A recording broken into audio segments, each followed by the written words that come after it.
नमस्कार, मैं श्याम अपने इलेक्ट्रिकल चैनल में आपका हार्दिक स्वागत करता हूं।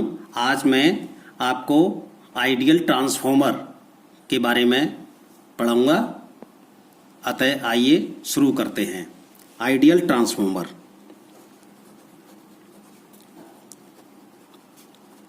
आइडियल ट्रांसफॉर्मर क्या है? लॉस रहित, अर्थात इसमें कोर लॉसेज नील होते हैं।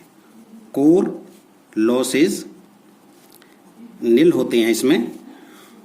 इसमें कोई ओमिक रेजिस्टेंस भी नहीं होता। ओमिक रेजिस्टेंस नहीं होता, अर्थात दोनों वाइंडिंग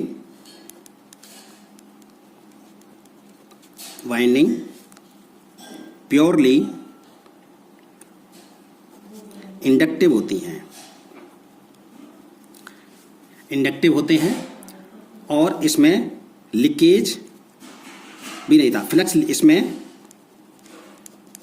फ्लक्स लीकेज भी नहीं होता। तो ये ट्रांसफॉर्मर के बारे में अब मैंने आपको बताया कि आइडियल ट्रांसफॉर्मर क्या है।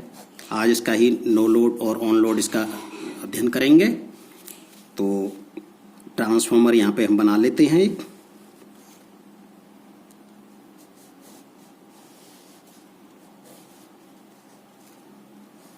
अध्ययन करने के लिए ट्रांसफॉर्मर, ये हमारी प्राइमरी वाइंडिंग और ये सेकेंडरी वाइंडिंग। ये सेकेंडरी वाइंडिंग के टर्न और ये प्राइमरी वाइंडिंग के टर्न हैं।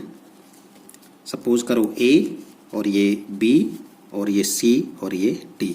इसमें V1 वोल्टेज हम अप्लाइड करते हैं, प्राइमरी वोल्टेज, और इसमें IM करंट फ्लो करती है और N1 इसके प्राइमरी के टर्न हैं और N2 सेकेंडरी वाइंडिंग के टर्न हैं। V2 वोल्टेज हमें यहाँ से मिल जाता है। तो जैसा कि हमने पहले वीडियो में देखा था, जब हम इसको सप्लाई देते हैं, प्राइमरी वाइंडिंग को सप्लाई के साथ जोड़ते हैं, ये हमारी सेकेंडरी वाइंडिंग है और ये प्राइमरी वाइंडिंग।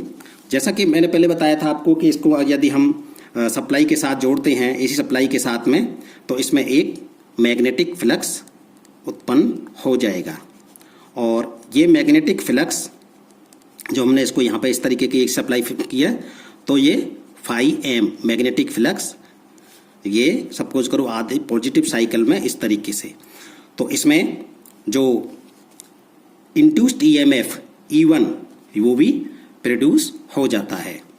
इस तरीके से यहाँ पर जो V2 वोल्टेज जनरेट हो जाएगा और इसमें भी ये हमारा E1 वोल्टेज और ये E2 वोल्टेज जो सेकेंडरी वाइंडिंग में प्रोड्यूस होगा।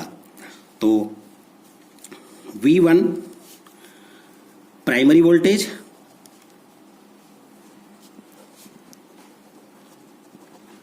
और V2 secondary voltage, N1 primary turn, primary winding के टर्न हैं और N2 सेकेंडरी वाइंडिंग के टर्न, और इसमें E1 प्राइमरी इंड्यूस्ड EMF और E2 सेकेंडरी वाइंडिंग में इंड्यूस्ड EMF। तो आइए इसका हम फेजर डायग्राम देख लेते हैं नो लोड पर। तो नो लोड पर जो फेजर डायग्राम इसका होगा, ये हमारा V1 अप्लाइड वोल्टेज और ये IM जो करंट यहाँ पे हम फ्लो कर रही है, ये करंट जो फ्लो कर रही है IM, और IM के कारण फाई फ्लक्स इसमें जनरेट हो रहा है, मैग्नेटिक फ्लक्स पाथ 90 डिग्री पर। और इसमें ये हमारा E1 voltage, induced EMF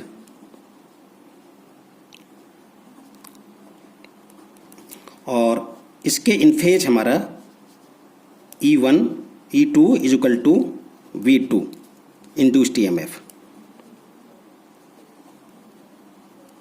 in secondary winding.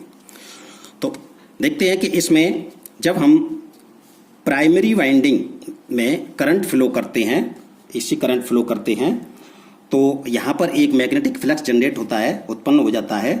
और यह मैग्नेटिक फ्लक्स जो पैदा होता है ये सेकेंडरी वाइंडिंग में भी हमारा EMF इंड्यूस्ड कर देता है।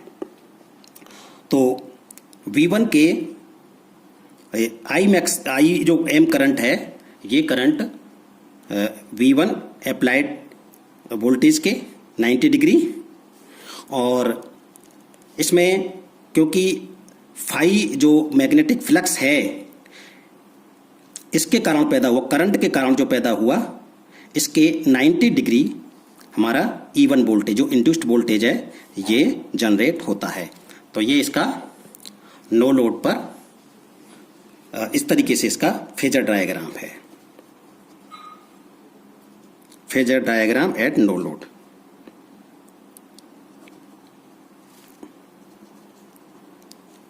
एट नो लोड, या हमने सेकेंडरी में कोई भी इस पर लोड नहीं डाला है, ओपन है, नो लोड।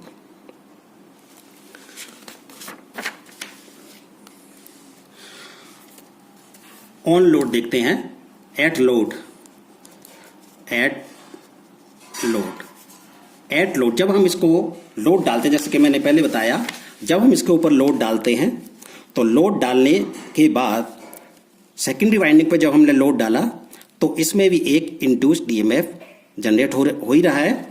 और जब इसमें लोड डालेंगे तो इसमें करंट फ्लो होगा, और यह करंट फाई M जो मैग्नेटिक फ्लक्स है उसको वीक करेगा, यानी उसको डीमैग्नेटाइज करेगा। तो इसके कारण डीमैग्नेटाइज करने की वजह से हमारा E1 जो इंड्यूस्ड EMF है वो प्राइमरी वाइंडिंग के कारण जो पैदा हो रहा है प्राइमरी वाइंडिंग में, ये कम हो जाएगा। अब ये कम हो जाएगा तो प्राइमरी वाइंडिंग की जो करंट है वो बढ़ जाएगी। तो इस प्रकार यह इफेक्ट जो डालता है, जब लोड सेकेंडरी पर डाला जाता है तो नंबर 1, जब सेकेंडरी पर लोड डाला जाता है तो number 1 secondary current demagnetise effect डालती है। सेकेंडरी करंट डीमैग्नेटाइजिंग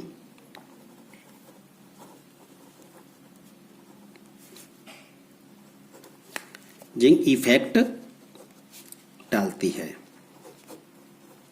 और फाई फ्लक्स को कमजोर कर देती है। जैसा कि इसमें दिखाया, फाई फ्लक्स को ये कमजोर कर देगी, वीक करती है। इसके कारण फ्लक्स और E1 इंड्यूस्ड कम हो जाते हैं। नंबर 2, इसके कारण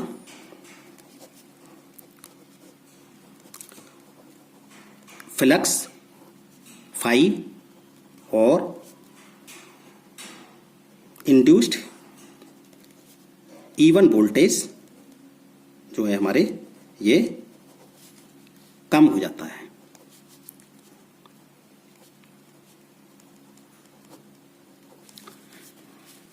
तो इस डीमैग्नेटाइजिंग करंट को न्यूट्रलाइज करवाने के लिए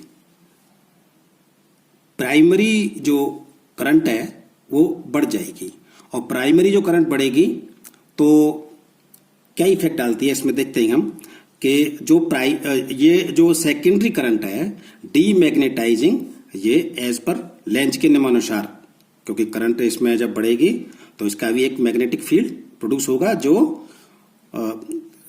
जो कि हमारे इंड्यूस्ड EMF E1 को कमजोर करेगा और फ्लक्स फाई को भी कमजोर करेगा और इसको वोल्टेज जो इंड्यूस्ड हो रहा है वो कम हो जाएगा।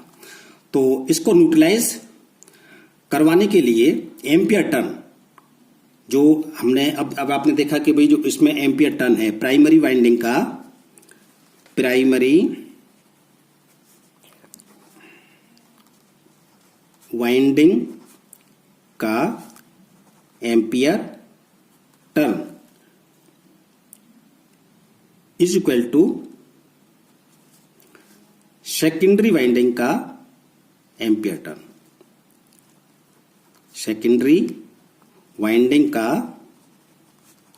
Ampere turn. तो ये इसको हम इसके साथ रख सकते हैं क्योंकि जितना ये डीमैग्नेटाइजिंग इफेक्ट इसमें आएगा उतना ही प्राइमरी करंट बढ़ेगी। तो नो लोड से और लोड तक जो फाई फ्लक्स है हमारा वो कांस्टेंट रहेगा। तो इस प्रकार हम देखेंगे कि जो हमारा I1 N1 is equal to I2 N2, क्योंकि MMF इज इक्वल टू क्या होता है, MMF is equal two ampere और टर्न, करंट जो इसमें फ्लो कर रहा है और वो टर्न, तो ये एम्पियर टर्न। तो प्राइमरी वाइंडिंग का एम्पियर टर्न और ये सेकेंडरी वाइंडिंग का एम्पियर टर्न। सो इससे हम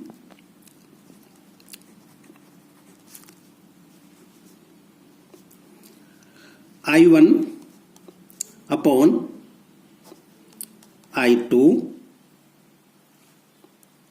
is equal to N2 upon N1 is equal to V2 upon V1 is equal to K transformation ratio, K transformation ratio होता है हमारा। अब अगर हमारे पास में 3 अननोन वैल्यू हैं तो हम कोई भी जो 3 नॉन वैल्यू हैं तो अननोन वैल्यू जो हमारी कोई भी एक है तो उसको कैलकुलेट कर सकते हैं।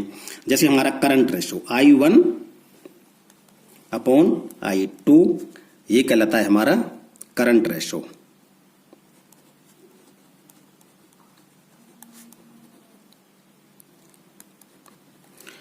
N2 अपॉन N1 ये कहलाता है हमारा टर्न रेशो, ट्रांसफॉर्मर में टर्न रेशो।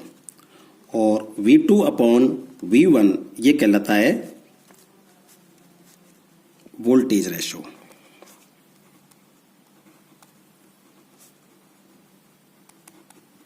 इस प्रकार यहां से हम 3 फॉर्मूले भी इसमें ले सकते हैं। ये फॉर्मूला लगाएंगे तो 3 अननोन वो नॉन वैल्यू हैं तो एक अननोन वैल्यू कैलकुलेट हो जाएगी कोई सी भी। इसी प्रकार ये लगा सकते हैं इसमें, ये और ये इक्वल ले सकते हैं। तो ये ट्रांसफर वैल्यू ये जो न्यूमेरिकल हैं वो हम इसके कर सकते हैं सोल्व। आइए इसका लोड पर एट लोड फेजर डायग्राम देख लेते हैं। फेजर डायग्राम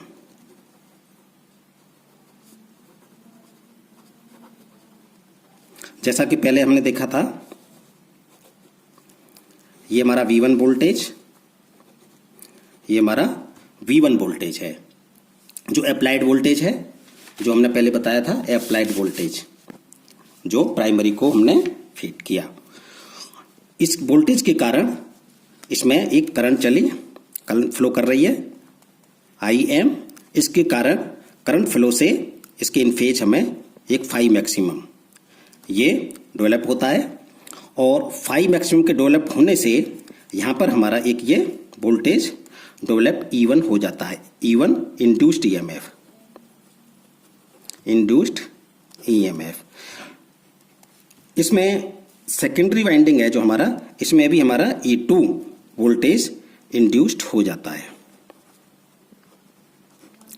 सेकेंडरी वाइंडिंग का इंड्यूस्ड EMF, और क्योंकि ये एक ही फ्लक्स पे लिंक करते हैं, इन फेज रहते हैं ये जो करंट है हमारी इसके 90 डिग्री लैग करती है, वोल्टेज के 90 डिग्री लैग करती है। और इसमें एक करंट कंपोनेंट जो हमारा ये करंट है IM, ये मैग्नेटाइजिंग करंट है।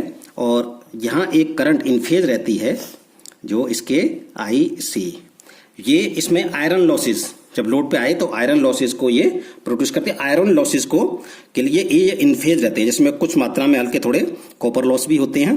तो जब हम इसका वेक्टर सम करेंगे तो ये I0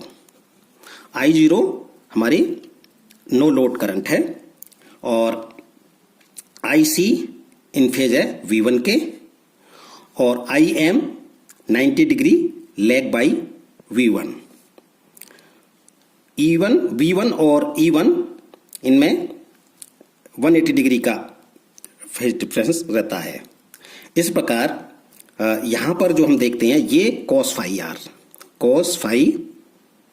r, तो यहां पर हम ये थीटा एंगल है करंट और वोल्टेज के बीच में, जो हमारा ये 0 डिग्री पर है। 0 पे करंट और वोल्टेज के बीच का जो एंगल है वो हमारा ये पावर फैक्टर है। तो यहां पर IM इज इक्वल टू इसमें लेंगे हम जो ट्राइंगल है हमारा I0 IC, इसमें हम ट्राइंगल में लेंगे IM is equal to I0 sine phi 0 और IC is equal to I0 cos phi 0। तो ये हमारा मैग्नेटाइजिंग और को पूरा करता है ये करंट IM, और ये हमारा जो आयरन लॉसेस और कुछ मात्रा में जो कॉपर लॉसेस होते हैं उनको ये वहन करता है, ये करंट वहन करती है। तो इस प्रकार दोनों करंटों का अगर हम योग करते हैं, वेक्टर सम करते हैं, तो देखते हैं कि I0 is equal to IM का स्क्वायर प्लस IC का स्क्वायर। तो इस प्रकार हमने देखा कि ये जो हमारी I0 करंट है वो इस तरीके से फ्लो करती है। तो साथियों आप देखेंगे कि हमने यहाँ पर ट्रांसफॉर्मेशन रेशो के बारे में पढ़ा, और ट्रांसफॉर्मेशन रेशो अगर K की वैल्यू मोर देन 1 तो हमारा स्टेप अप ट्रांसफॉर्मर है। जैसे हम देखेंगे सेकेंडरी वोल्टेज अधिक है और प्राइमरी वोल्टेज कम तो स्टेप अप हो जाएगा, और K की वैल्यू अगर 1 से कम हो जाएगी, अगर 1 से कम होगी, K मोर देन 1 और K लेस देन 1, तो अगर V2 वोल्टेज हमारा ज़्यादा है, सेकेंडरी का वोल्टेज ज़्यादा है तो ट्रांसफॉर्मर स्टेप अप। और इसी तरीके से अगर ये हमारा V1 वोल्टेज जो अगर हमारा ज़्यादा है तो ये स्टेप डाउन, ये वोल्टेज फिर कम हो जाएगा। इस तरीके से हम यहाँ पर ये ट्रांसफॉर्मर रेशो से इसकी कैलकुलेशन कर सकते हैं। धन्यवाद। वीडियो अच्छा लगे तो लाइक कीजिए, सब्सक्राइब कीजिए एंड शेयर कीजिए। धन्यवाद।